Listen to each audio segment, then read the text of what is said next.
I was at a party with my friends. I was drinking like everyone else, but I was sober enough to understand that he was touching me when I told him to stop. He pinned me against a wall, trapping me, making it hard to breathe. My wrists were weak, and I couldn't move. I said stop. I said no.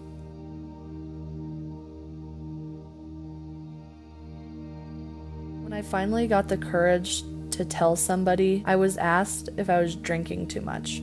I was asked what I was wearing, and I was asked why I didn't stick with my friends. They didn't ask me if I was okay or what I needed in order to feel safe.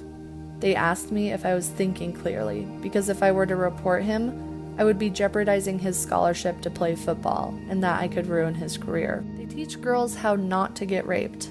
They teach us not to wear revealing clothes, not to drink too much, not to lead a guy on, not to leave our friends, and not to walk home alone. But they don't teach boys not to rape. After hearing about stories like the one you just heard, and after reading the New York Times Magazine #MeToo article, I was immediately intrigued and inspired, which leads me to my overarching question, which is why so many women stay silent about sexual abuse when it is more common than you probably think in our society. Over 150 women in Hollywood have spoken up about their abuse in 2017. Powerful men such as Harvey Weinstein, Matt Lauer, Jay Asher, Donald Trump, and many more were exposed for years and years of sexual misconduct that they had performed on interns, co-workers, actresses, and more. First, I want to start by making sure that everyone understands the meaning of sexual assault. Sexual assault is any unwanted sexual physical contact from one person to the other without their consent. Sexual harassment is bullying of any sexual nature or the unwelcome or inappropriate promise of rewards in exchange for sexual favors. First topic I addressed in this research was how power affects sexual assault and harassment. All three of my sources for this topic agreed on the fact that power has an immense effect on sexual assault. One of my sources stated, men who are feeling more powerless over an extended period but then experience new heightened power are the most likely to sexually harass compared to other men. I concluded that despite its name, sexual abuse is more about power than it is about sex. Although the touch may be sexual, when someone rapes, assaults, or harasses, the motivation stems from the perpetrator's need for dominance and control. If you truly think about it, most men don't perform sexual assault because they like the woman. If they liked the woman, they would simply talk to her like an average human being. Assault stems from the mentality of male dominance, power, and control over women. With this being said, it is common that dominance and power bleeds into the workplace. These men target their victims with things that they need, such as a job, good grades, a promotion, a recommendation, an audition, a role in a movie, a place close to power. A male who is in a high-powered position has control over his employees. If he were to sexually harass an intern or a coworker, somebody in a lower position than him, he could threaten them to stay quiet because he has power over things such as their job, pay, position, and reputation. This leads into my third question, which is why do these women stay silent about their abuse? Statistics show that of the 12% of workers who say they have experienced sexual harassment and assault on the job, 72% have not reported it. You would think after having something as traumatic as sexual assault happening to you, you would want to report it right away. From not being able to vote to unequal pay.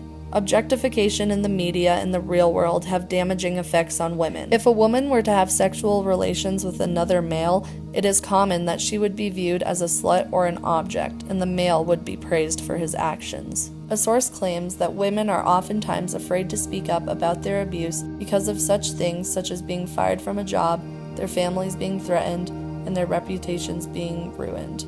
If society is this harsh on women, why would they feel comfortable speaking up about it? In order for you all to understand how difficult it truly is for women to speak up about their abuse, I wanted to share a story I found in one of my sources. A woman said, "I stayed silent about my sexual assault for 11 years. I hid it from my husband, friends, and coworkers. I am a mother of 3 children. It started by my boss asking me to come into his office every day. He would ask me things such as how my sex life was with my husband or what I was wearing underneath my skirt. This harassment went on for years until the unimaginable happened. He raped me. You always think it's going to be the stranger who follows you or the man in the scary white van, but that's not the case at all. I was good friends with my boss. He is someone I trusted. He is someone I invited into my home. He came to my daughter's first birthday. There were years of abuse and many nights where I would cry my eyes out once my husband was asleep. Why I stayed quiet for 11 years? After he raped me, he said if I were to tell anyone, he would kill me and my family, and he meant it. So no, it's not easy to speak up about your abuse when you're faced with threats or objectification. For my field research, I decided to take what I learned in my sources and apply them to a real-life situation to see if it was affecting the women around me. I created a Google survey and asked multiple questions such as, has a male ever made an inappropriate comment while you were in the room? 92.5% of women said yes, 2.5% said maybe, and 5% said I'm not sure. From this, I learned that the majority of women have had a male make an inappropriate comment and oftentimes an unwanted joke. Therefore, 92.5% of women who took my survey have experienced sexual assault.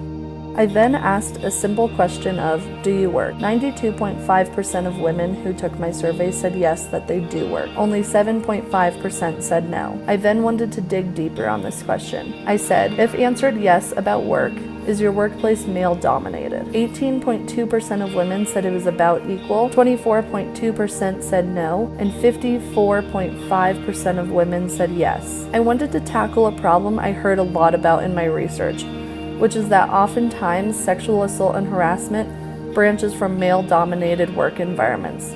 I wanted to test this in a real-life situation and see how many women worked in a male-dominated environment. There is an overpopulation of male-dominated jobs in our society, which oftentimes can lead to sexual harassment and assault problems. Male-dominated workplaces are a large reason why women cannot speak up about their abuse. One limitation I had during this field research was I would have liked to survey more women in order to get an extremely accurate representation of the population as a whole. Through a thorough investigation of my studies and a successful conducted field research, I can conclude that power affects sexual assault and that the workplace is a common hotspot for sexual assault. It is extremely hard for women to speak up about their assault given the norms in today's society. But with the support of both women and men coming together to create less biased judgment in today's society, women will feel more comfortable about speaking up about their sexual assault if they see and understand that they are not targeted and that they are not the only ones going through this. The more women feel supported means that they are more likely to speak up about their abuse.